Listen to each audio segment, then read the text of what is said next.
Hi everyone, and welcome to the Remain Indoors podcast, where we'll be looking at some lighter news from around the internet, having a grumble when required, and talking about the ways we're keeping ourselves entertained at home. Remain indoors. Hi guys, I'm your host, Richard Spanners Ready. This is the Remain Indoors podcast, and we're keeping that name whether or not we have to remain indoors, because it is my firm belief that we spend most of our money and our time on the indoors. The outdoors is terrible. If the outdoors was good, we'd spend most of our money there. Case closed. I'm not on my own. I'm joined by a fantastic live stream. You can see the chat here next to me on the video. Matt, other Matt, Lucas, Mateus, Mr. Phil, Jono, Nigel. Hi guys. Thanks for joining us. And I guess I'm also joined by Matt Two Rumpets. How's it going, Matt?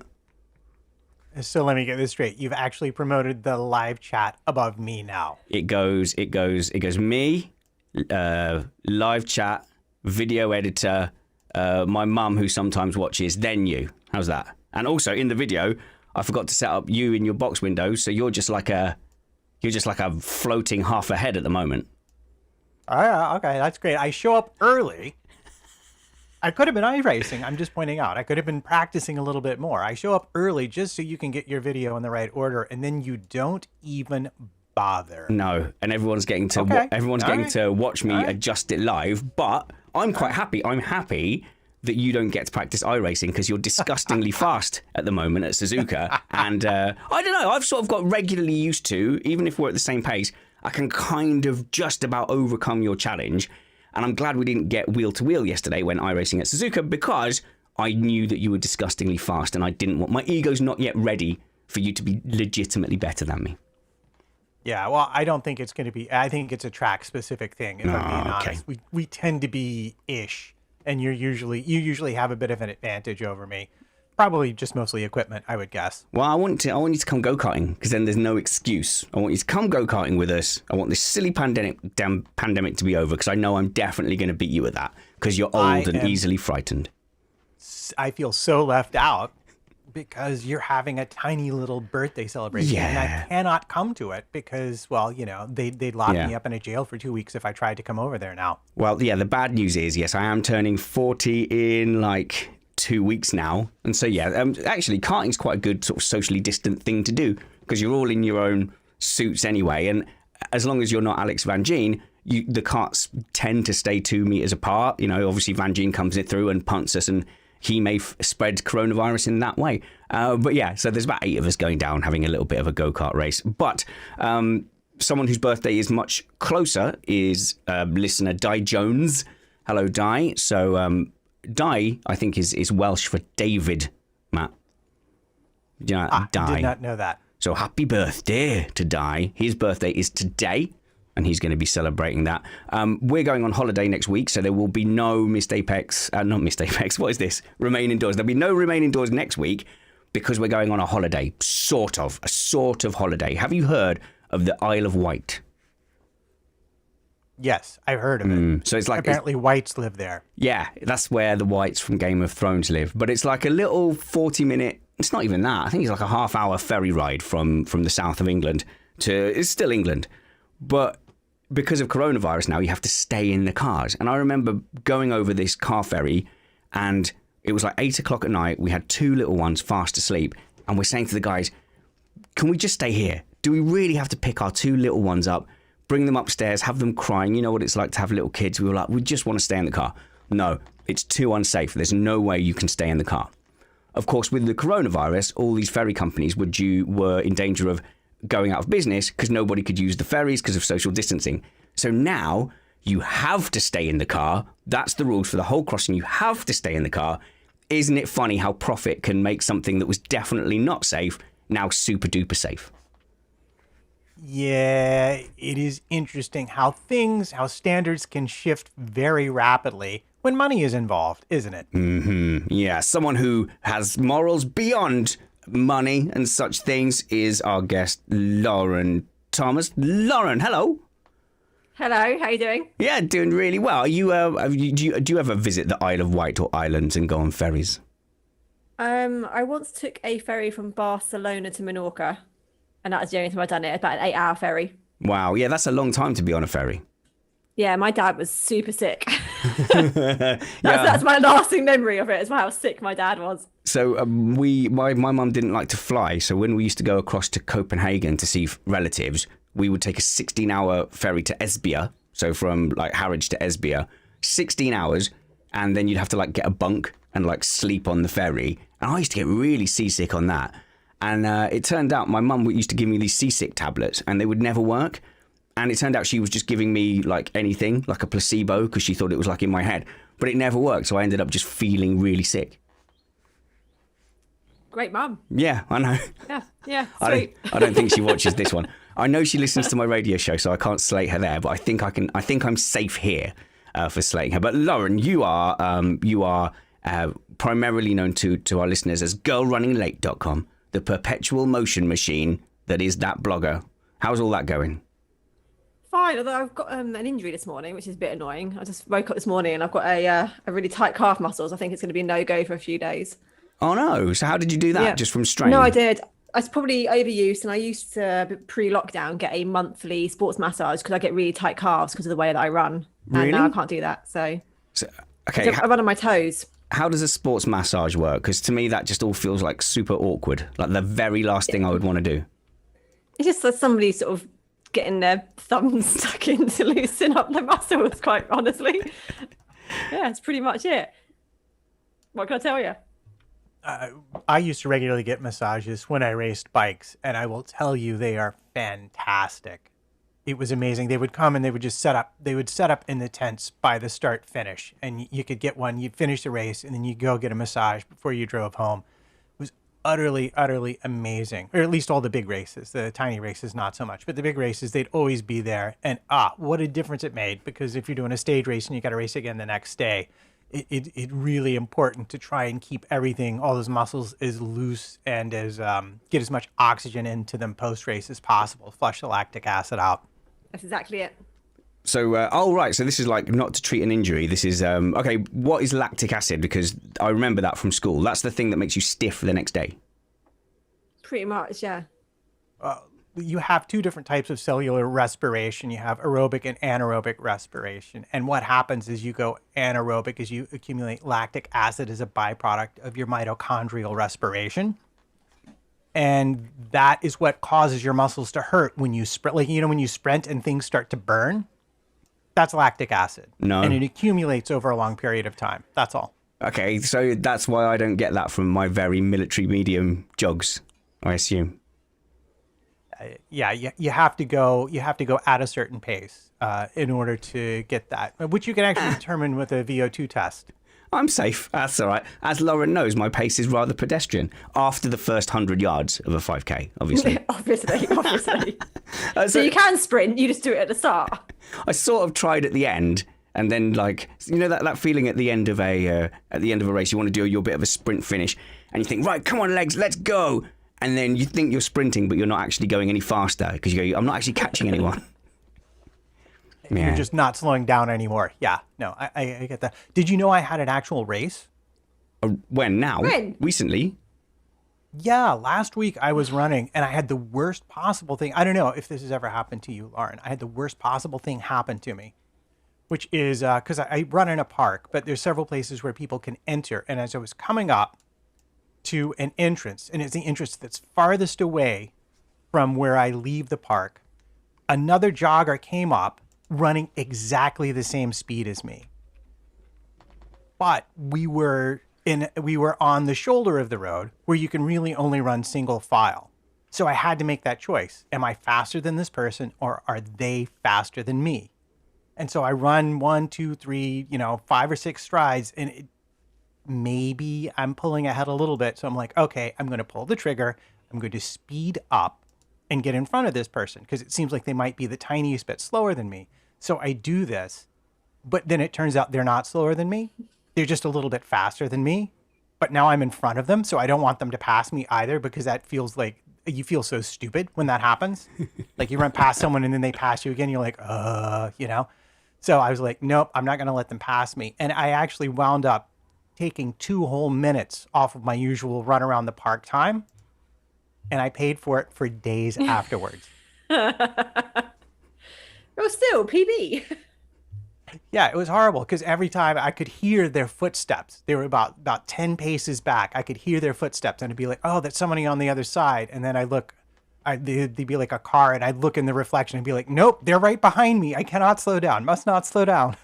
I think I would always be cagey and let them go first, because then if I can overtake them, then great. But if I can't, like I say, at least I'm not dying and feeling like humiliated that I thought I was better runner than this person, that I could stay ahead of them. Look, Yeah, oh, it was horrible. all right, we'll get back to a bit of running stuff in a bit. But what I found fascinating, Lauren, is that you've had some you've had some opinions for sure about this the A levels kerfuffle that we've had. Yes. So I was hoping that I know you and Matt have both been keeping quite close to this story. So first of all, I think, can you describe for us like what happened? Because it's a mess, isn't it? It's an absolute horrible mess.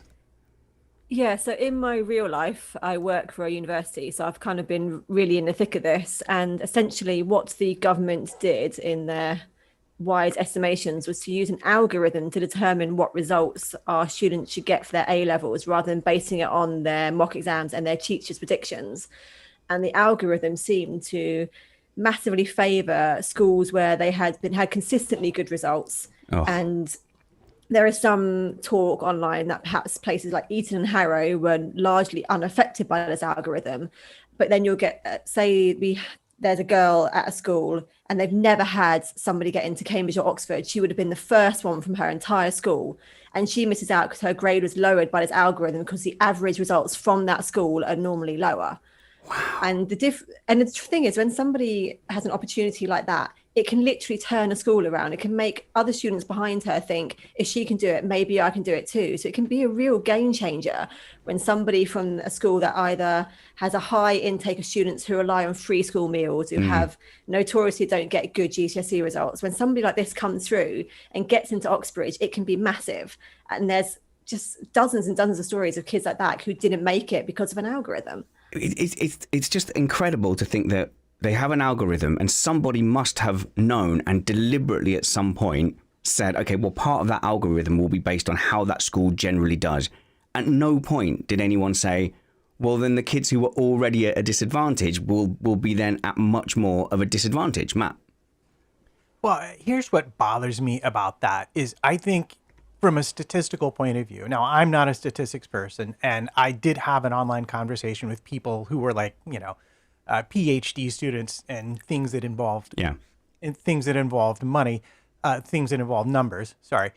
But from my understanding of statistics, if I'm playing roulette and I see 7 reds in a row at a table, it's still just a 50% chance that the next ball will be red versus black.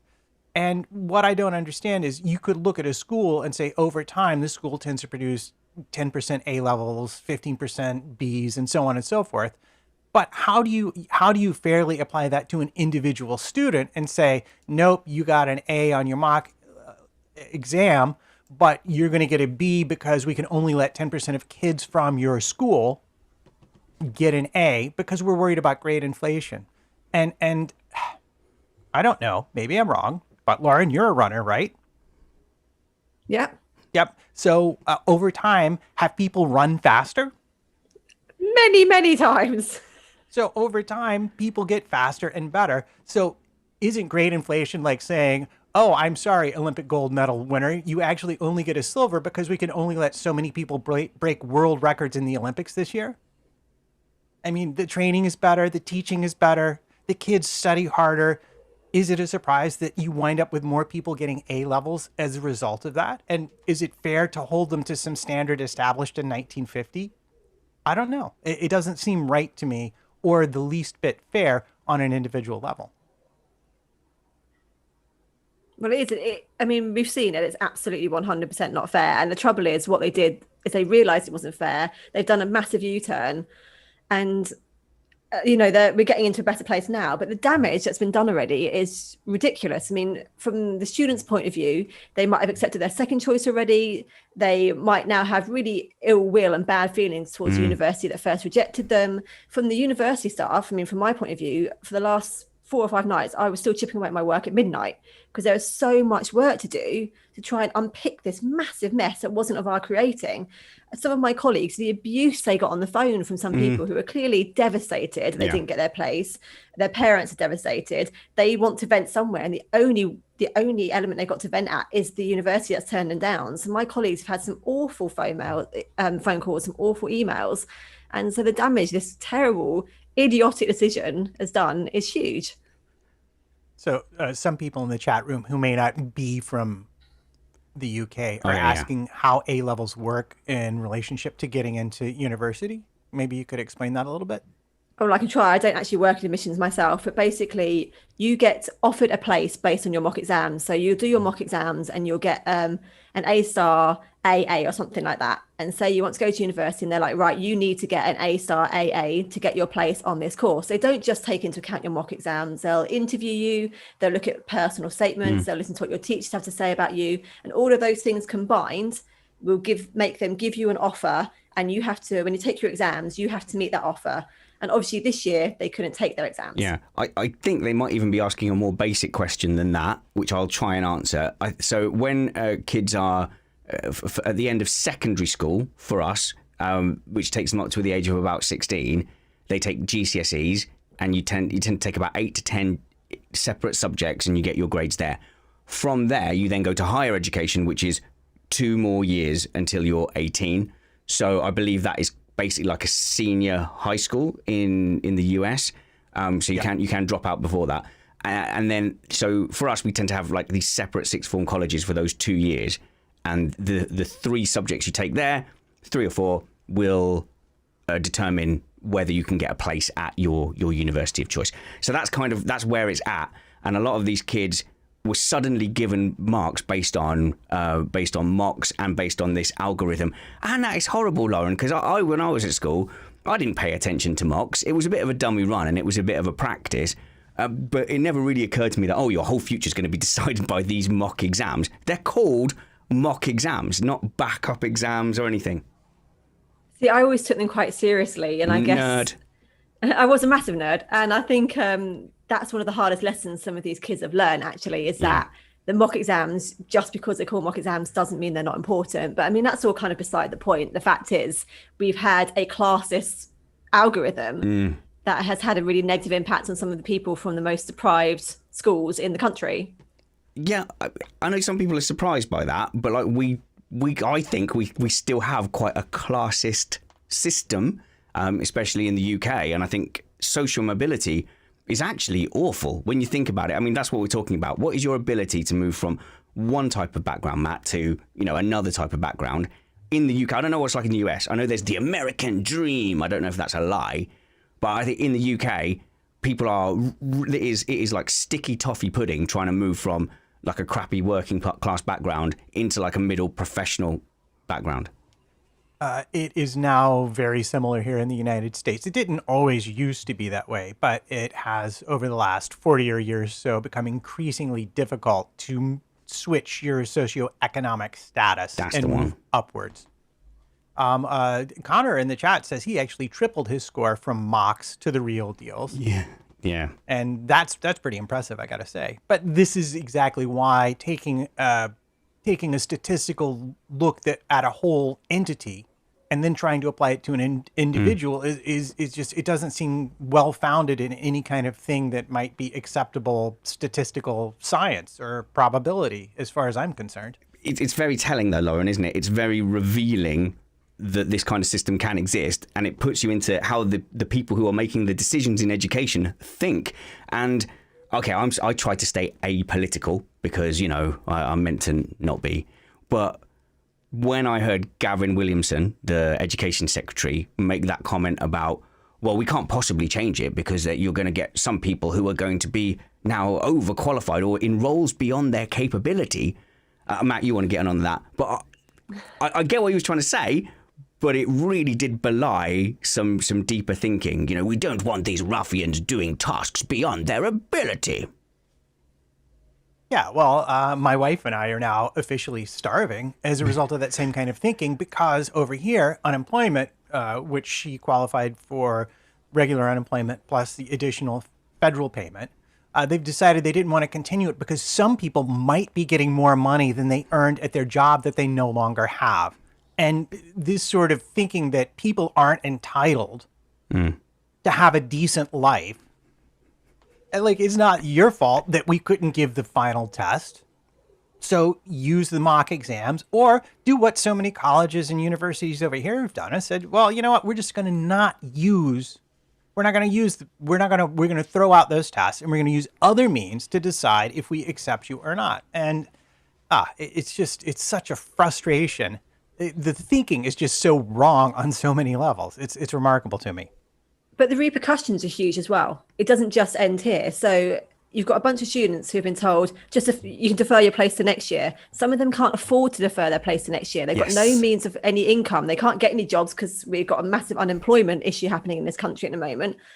And then there's a knock-on effect so that next year, if you've got, say, 10% of these students that have been deferred to next year, that means there's 10% fewer places for next year's cohort to then try and get a place at university. So the ramifications of this go on way beyond this year. Is that what it's called? The cohort? Is that that's the group of people applying to universities? All right. Yeah. So my mind for cohort goes to a Roman military. So I'm just now thinking of these like principes with their swords and their big long shields. But you're right. You game too much.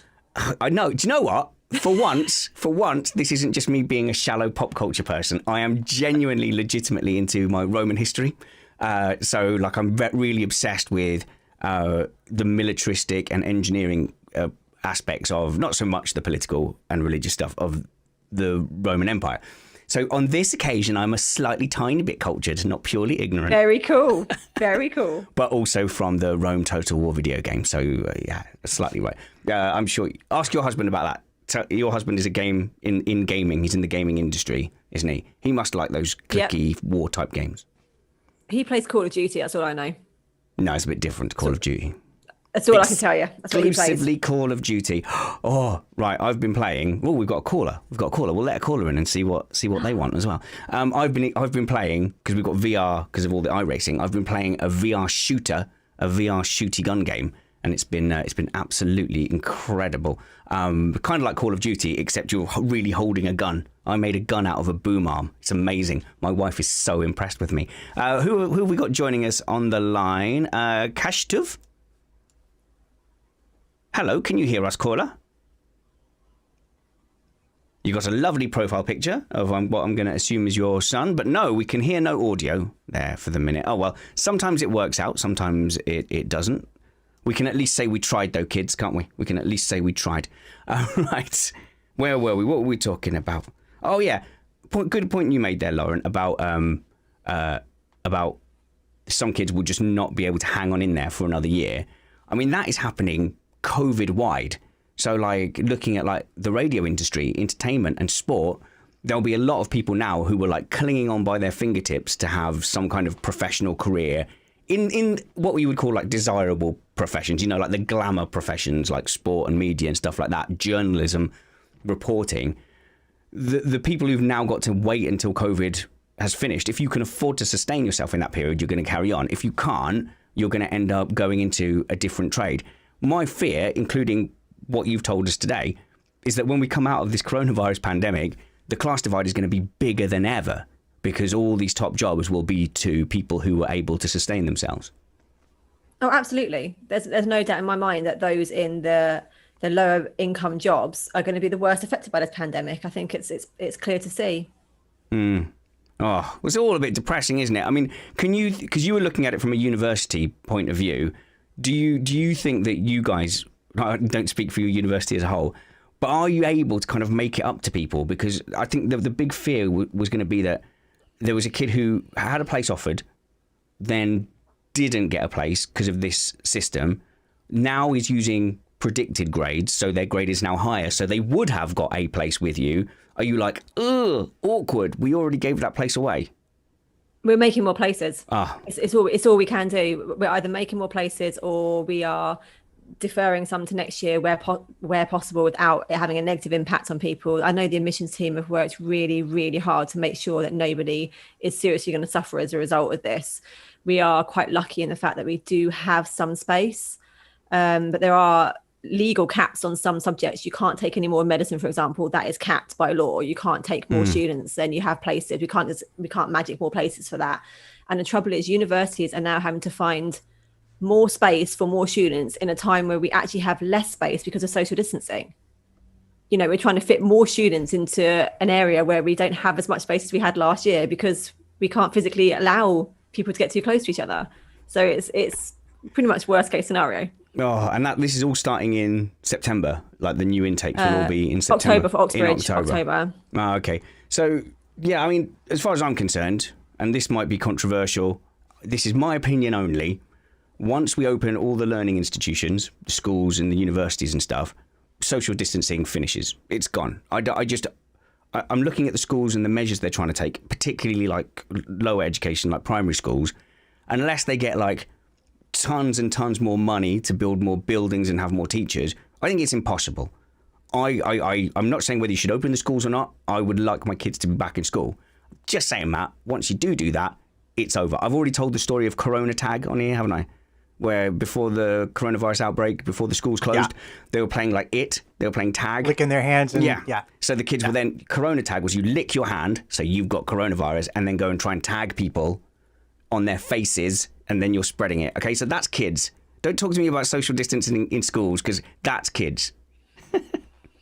Yeah, and if you think it's bad in kindergarten and the lower grades, here in the United States, with some of our universities already having students back to campus, North Carolina in particular, there have been huge outbreaks on campus already, which have been mostly traced to kids going off campus to bars and restaurants and parties, which is exactly what you would expect kids that age to be doing. That's what they should be doing. And they're going to go do it. And when they do it, they're going to make everybody sick. That's what's going to happen.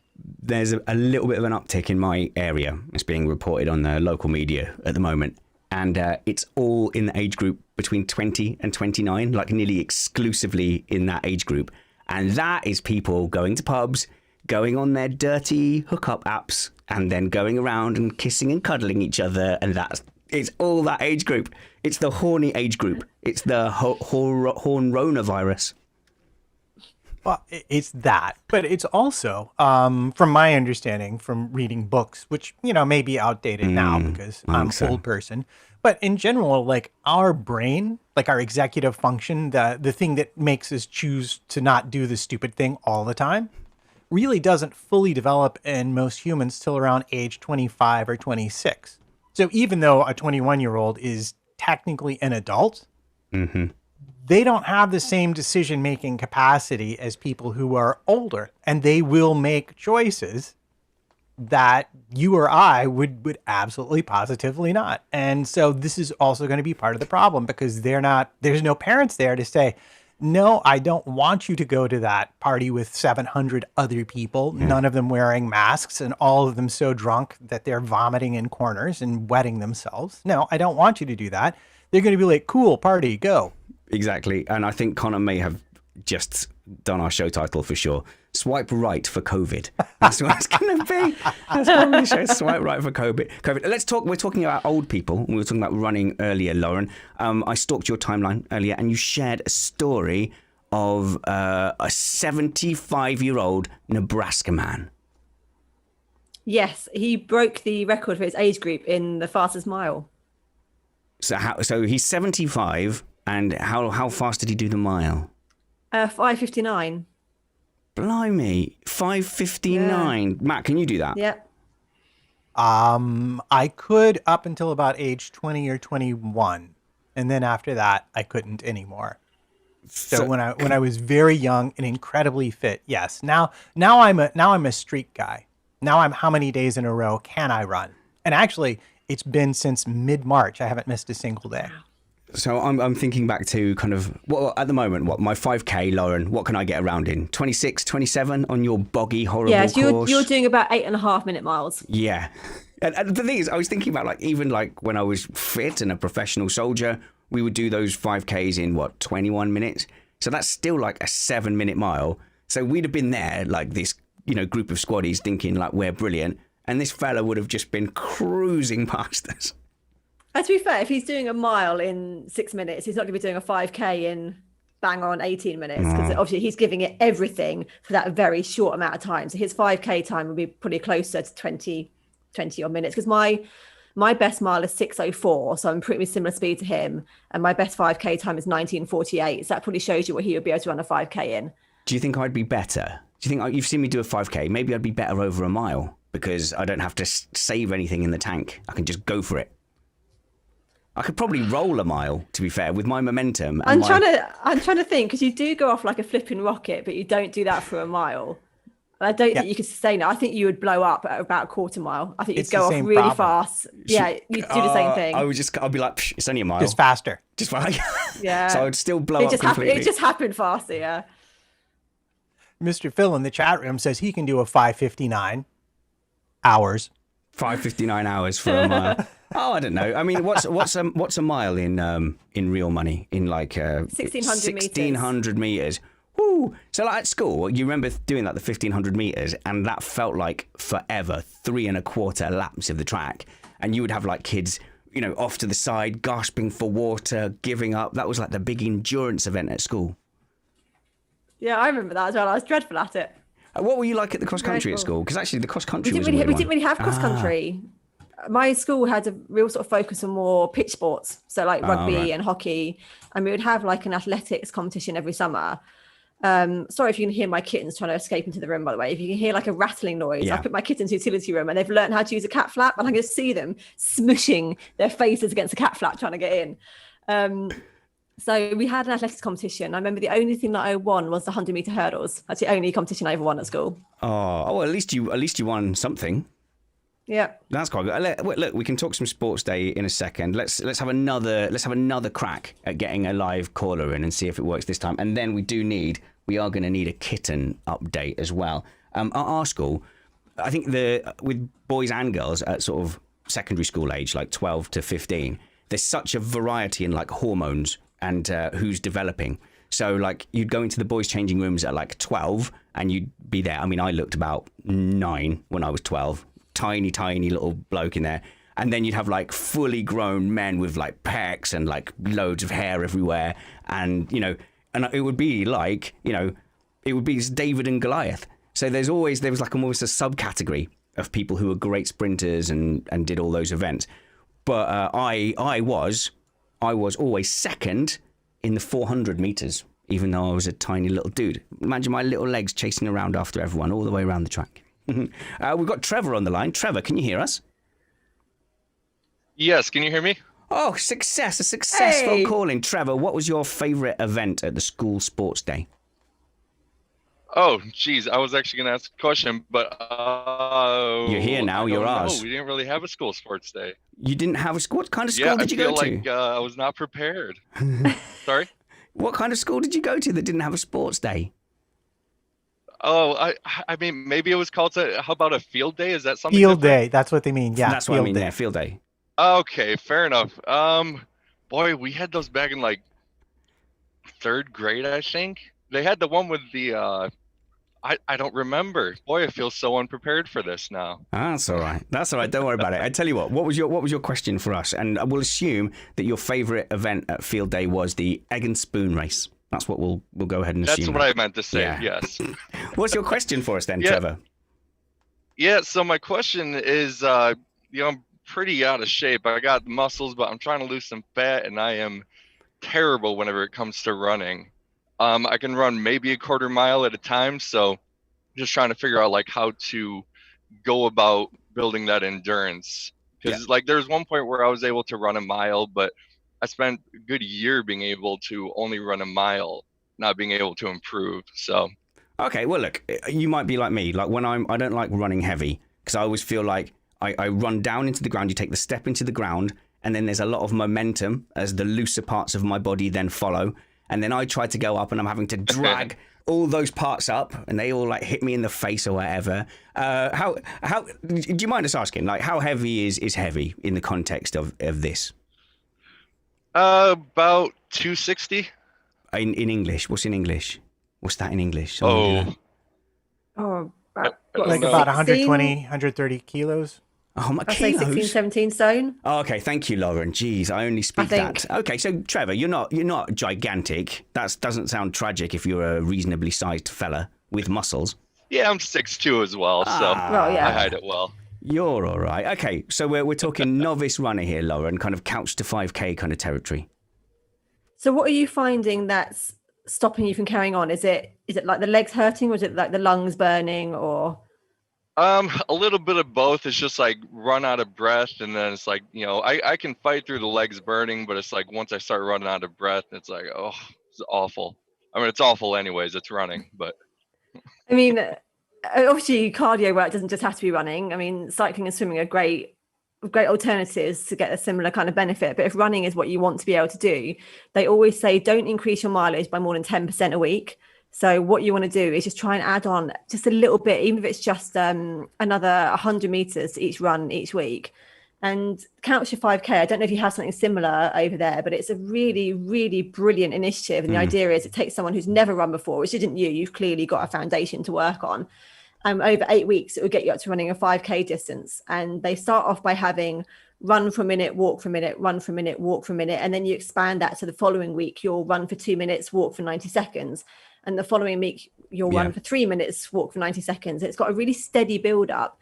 And you'll be amazed actually how quickly that develops, because we're all born to run, right? This is kind of what we're meant to do as human beings. So it's all within us to be able to do this and to do it well. But you just have to approach it with a very patient, steady mindset, I think. Yeah, we were developed to run, and the way we used to catch stuff is that like a deer can run really fast, but it doesn't want to run for very long. So we would just jog slowly after the deer, who would recognize us as a threat and be like, I can outrun that weird biped.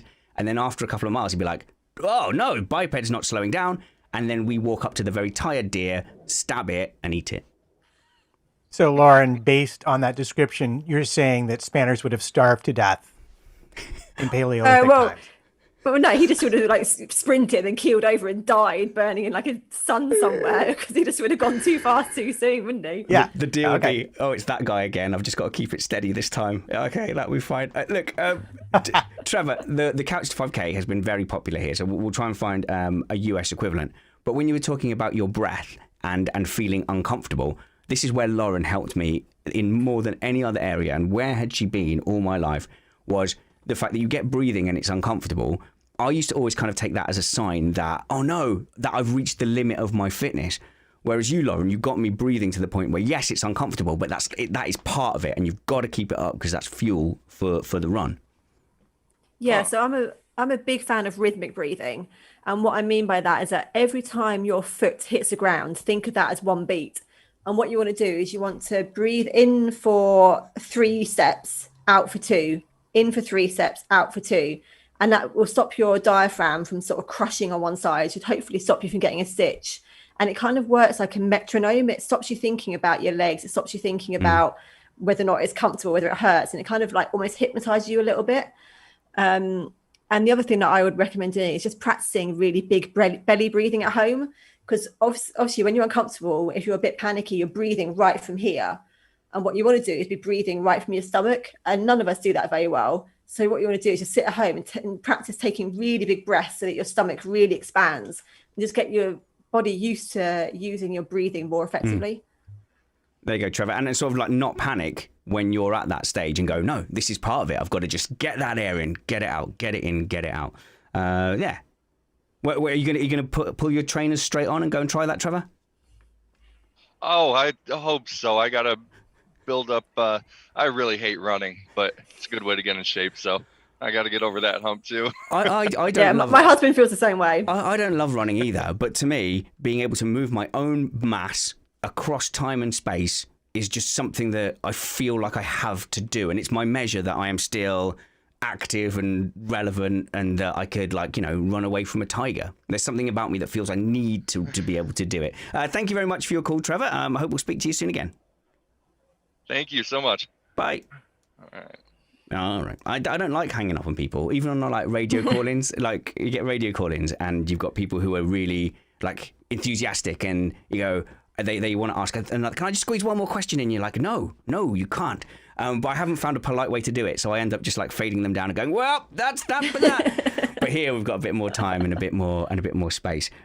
So obviously, you know, talking about being a bit heavier, I wanted to tell you, Lauren, just mainly so you could judge me, about this fat club that I used to have at my old work about a few years ago. And it was a club, it was a few of the footballers, we used to all play football, decided that we were kind of a little bit out of shape. So there was a few of us that were like, okay, come on guys, the pounds are starting to creep on, there's a bit of dad weight going in there, let's all do fat club. And we called it fat club, which isn't a very positive start, is it? Because you were just like yelling at each other.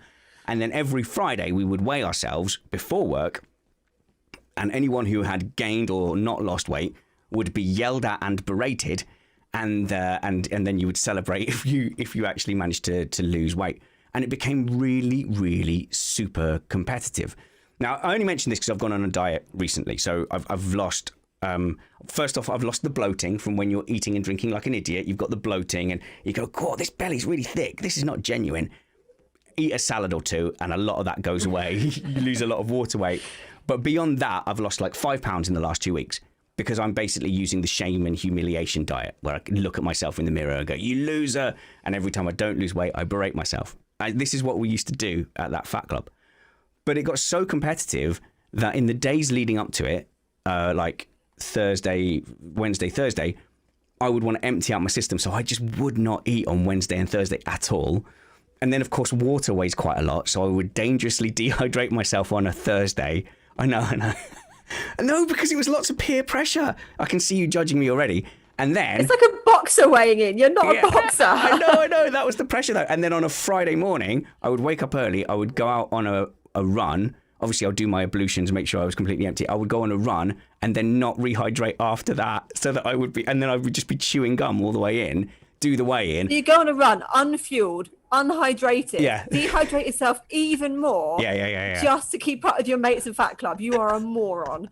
Yeah, and I didn't paint this as an grade A moron. I actually had to turn the faders down there just to get rid of some of Lauren's judgment. Matt? Well, when I was in 8th grade, I wrestled. I did amateur wrestling, and it's the same thing, weight classes. And although they put me in the weight class above, which was responsible for me eventually breaking my collarbone, most of the guys who had been wrestling a long time, they would cut weight before a match, and they would do it exactly the way you're saying. You know, they would not eat, they take laxatives, they wouldn't drink, and then the moment they weighed in, bang, back on. But it's astonishing how much weight these guys take off. Like you see guys fighting in like, you know, the 150, 155, like the welterweight class, and when they're not being weighed in, they weigh like 175.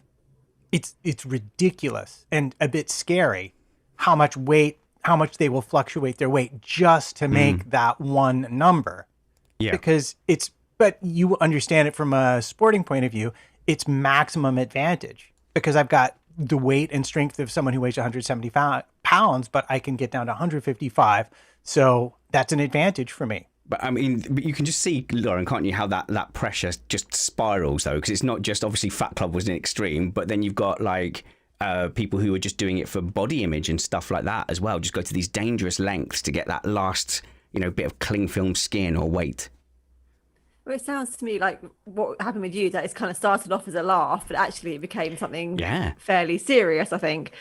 And the trouble is, everyone knows that when you start doing these extreme diets or extreme anything with the way that you eat or drink, as soon as you go back to doing it normally again, your body actually tends to hold on to the food even more, because if you've starved your body and you suddenly start eating again, it's going to be like, oh, cool, I'm going to hold on to this because I don't know when I'm going to be starving again.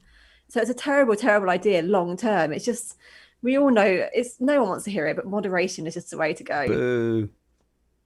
Well, I think this is how many an eating disorder probably got started, if I'm being honest. Yeah. And that is a very dangerous thing. And always something to be cognizant of, I guess, when you talk about stuff like losing weight and diet and things like that. In the end, I just had to, I confessed what I was doing, and I ended up just having to withdraw myself from Fat Club, because you would have to go more and more extreme to just make sure that you didn't register a plus. You didn't want to register a plus, or everyone would yell at you. But the good news is, I've kind of, at least I know that I can do that. So with this little weight loss attempt, I know I can just go a good chunk of the day without food.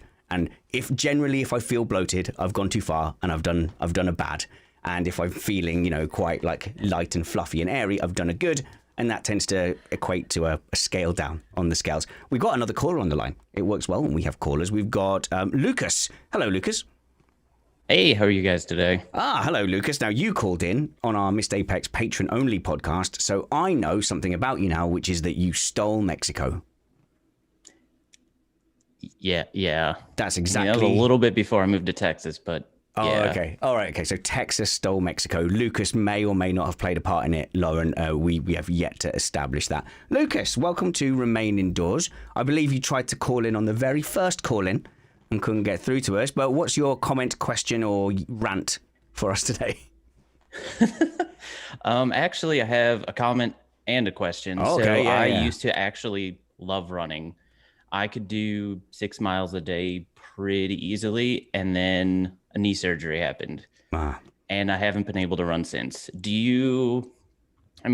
Without running, I was able to lose like 3.5 stone.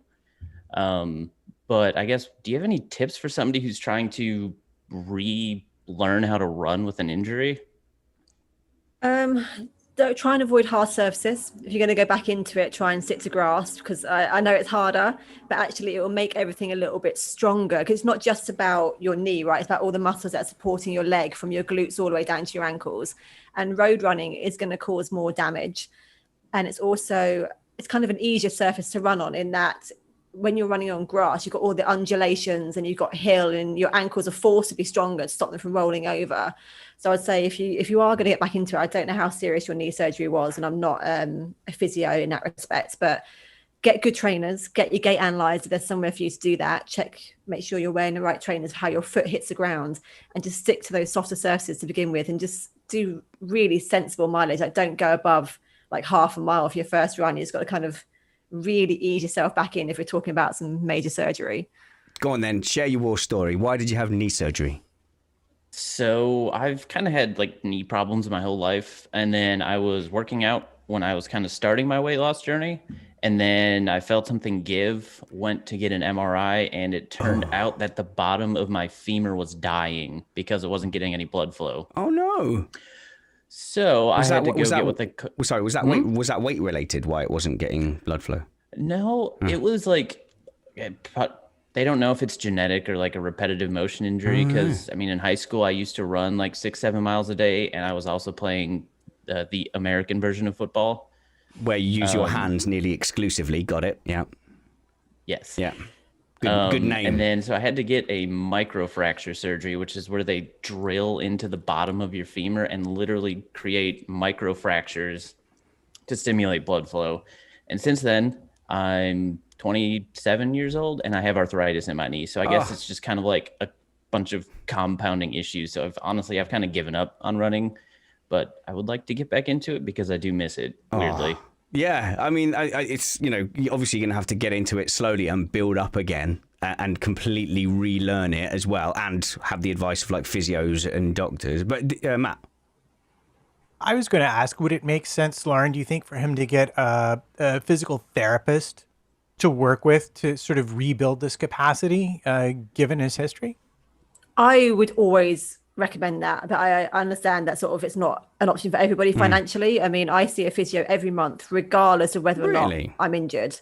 It's just to check in, make sure there's no niggles that are going to develop into something more. So just it gives me confidence to know that everything's kind of ticking over, which is, like I say, it's why my calf is not okay this morning. It's just been 5 months of having nobody look at it for me.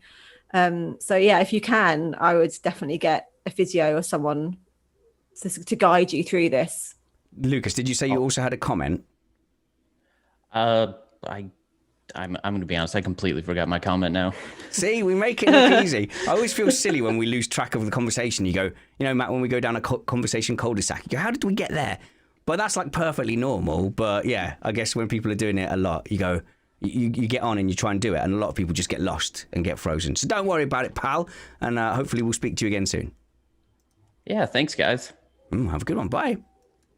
And that's the other thing. It's not a phone call, is it? Well, I don't know what I do that on radio too. I'm like, okay, bye, Susan. Bye. Okay, see you later. Okay, bye. And I always want that last Love call you. back. Yeah. Love you. See you later. and I felt really guilty. Someone was I'd left someone waiting on the lines. I don't even know the switchboard. So a caller for the garden show. She was waiting on the switchboard, and they sat there on the phone. And the previous call took a long time. So we got to. I said, "Oh, sorry, we've kept you waiting." She went, "What are you on about? I can hear the radio show on the telephone, and I've been listening. That's what I'm doing. I'm listening to the radio show, so it's completely fine." And she had to tell me on air that no, it's completely fine. That's how it works. I'm listening, and I think I'm just too polite. I was listening to a call in on radio 2 earlier, and it was Vanessa Phelps. Is it Vanessa Phelps? And she's just fully just like, is it Vanessa Phelps? Have I made that up? Phelps with a Z. Oh, so I've pronounced it correctly. She pronounced it. You said it like Michael Phelps, I think, like the swimmer, but she's Phelps, Vanessa Phelps. T-O-E-Z. Yeah, but like, so when she wants to cut everyone off, she's just like, "All right, Lauren, thanks," and then just fades it down. I was like, I'm going to be more like that. I'm going to be more brutal. Okay, cool. Right. So Fat Club, you were judging me, Matt. What, Matt? What's up? I'm just imagining your whole show devolving to a bye, see you Bye, later. see you You later, hang up first. boom. No, you hang up first. No, you hang up first. That is kind of what it's like, because I've shared like a nice like 5-minute conversation with this person and the gardener. I don't want to just hang them off. You know, I'll miss Pat from Ely or whatever. You know, I'm just like, oh, what if I never speak to Pat again? You know, I want to make sure she's happy, and I want to, you know. I'm in the wrong adorable. job. I'm in the wrong job, aren't I? Right. So fitness, we did all that kind of stuff, didn't we? And we did you judging me horribly for Fat Club. I'll finish up by, where do we go? Do we go water shortages or houses? Ooh, water shortages or houses?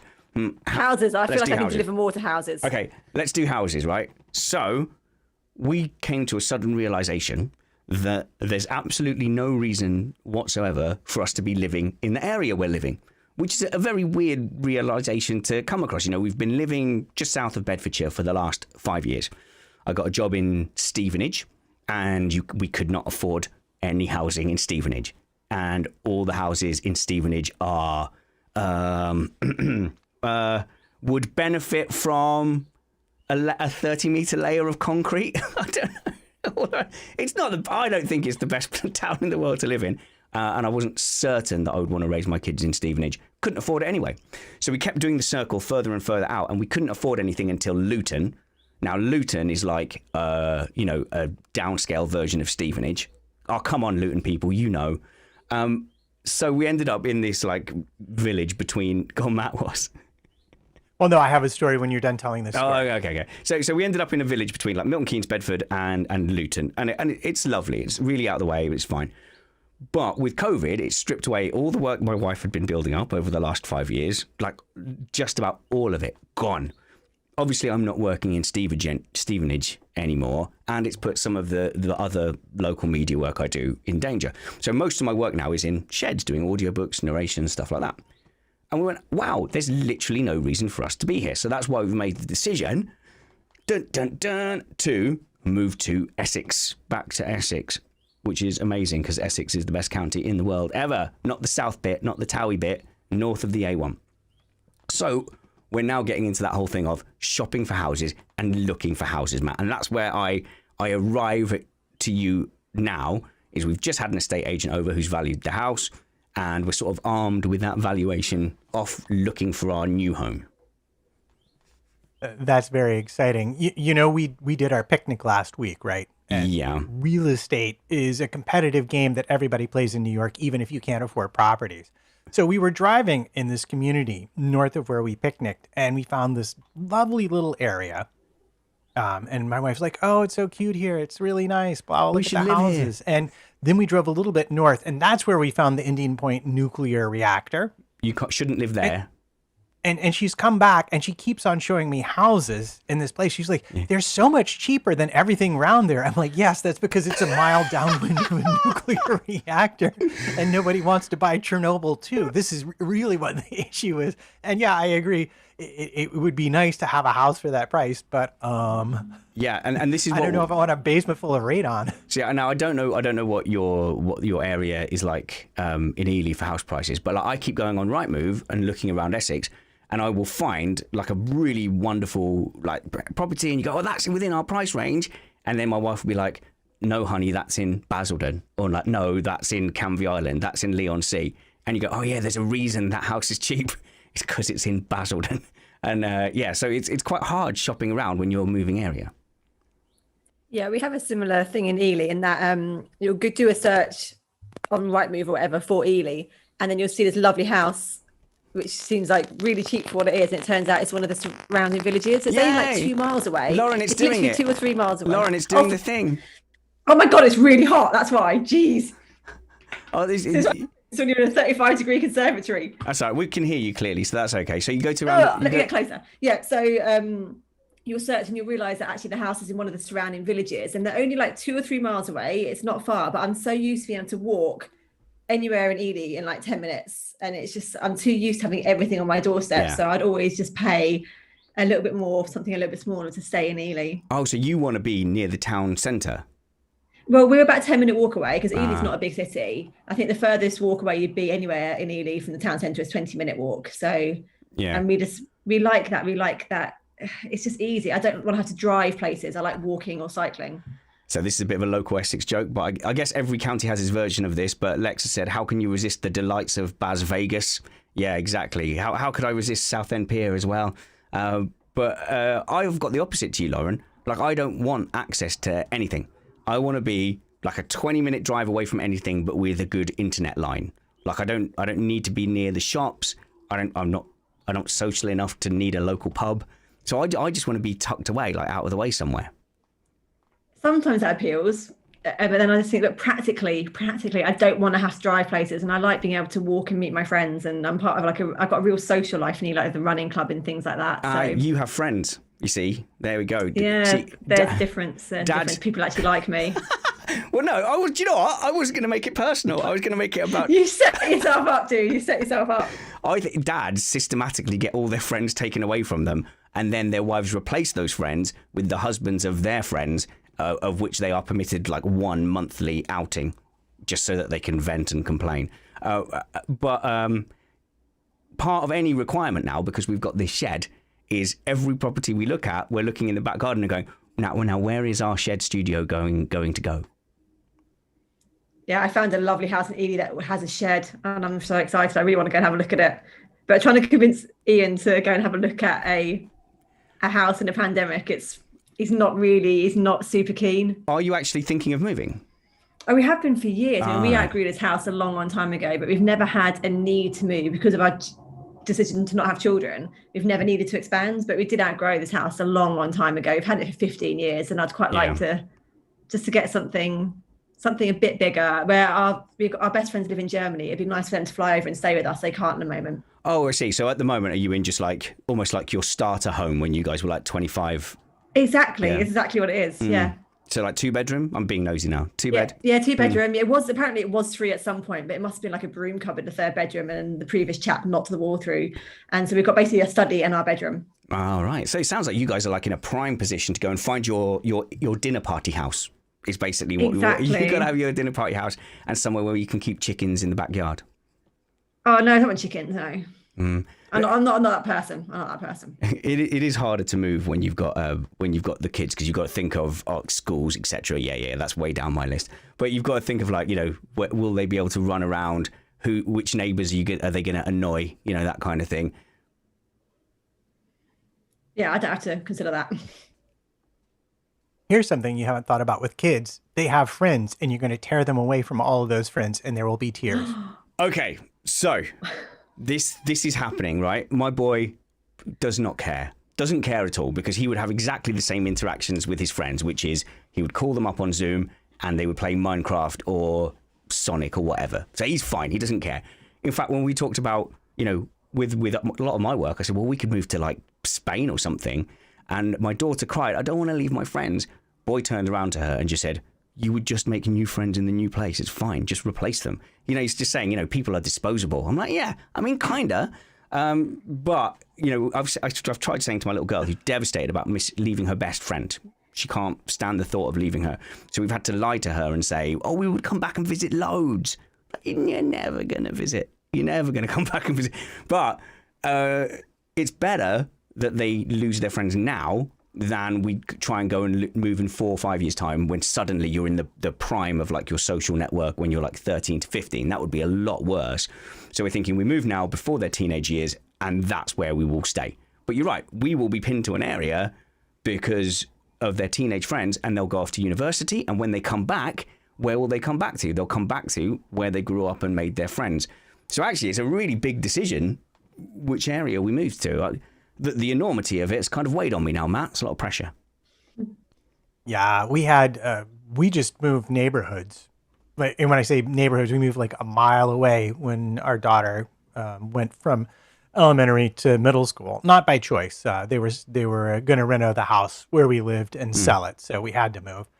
And it was still a tough thing for the daughter to walk out of her bedroom for the last time, and there were many tears and I'll miss you, house, and blah blah blah, and yak. And I was like, look, we're moving to a bigger place, you'll love it. And it all worked out fine in the end, but they don't know that. No, and when I mentioned it, when we first muted it, we tried to put the best possible spin on it. Little girl just went, no, our house, I love this house, it's my everything. Yep. Whereas I'm like, yeah, we moved here because this is what we could afford. It was falling apart and we've barely done anything to it. So we've plastered over the cracks.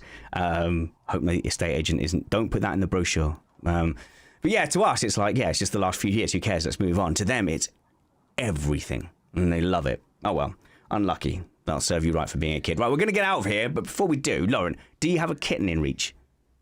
I don't know because the conservatory doors are open and they are not outdoor cats yet. So, all right. So they're in the house. I could shut the conservatory doors and go and grab one if you're keen. Yeah, oh, come on.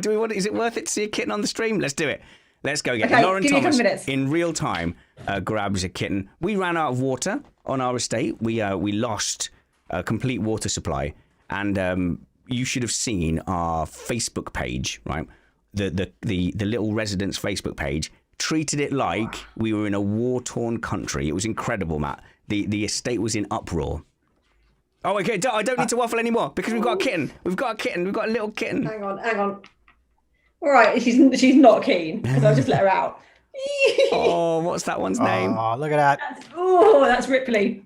Ripley is not. Oh, yes, of course. We had this whole aliens discussion, didn't we? Looks like Ripley's not a lap cat yet. She is in the mornings, but she's just obviously been cooped up in that room now. She's just like, freedom! So she does not want to be held by somebody right now. Oh, well, thanks for that. That was worth it. That was worth it. And that is why we're not on Sky TV, because they would never pause for 2 minutes, tell half a story about a water shortage, never get back to it, and then have a kitten on who just instantly disappeared. But good. That is how we do this on the Remain Indoors podcast. Go and follow Lauren everywhere at Girl Running Late. Go follow Matt at MattPT55. And follow me at Spanners Ready or the show at Indoors Remain. We're taking a week off next week because I've got to go on a ferry and go and cuddle great grandma, but not too. No, don't cuddle her. Or do. We're not sure. Remain indoors. I don't know what the current rules are. So there'll be 8 of us or something in a house. I'm not sure. 2? Let's say 2. Remain indoors. Bye. Yeah, that's a good point. I don't actually know what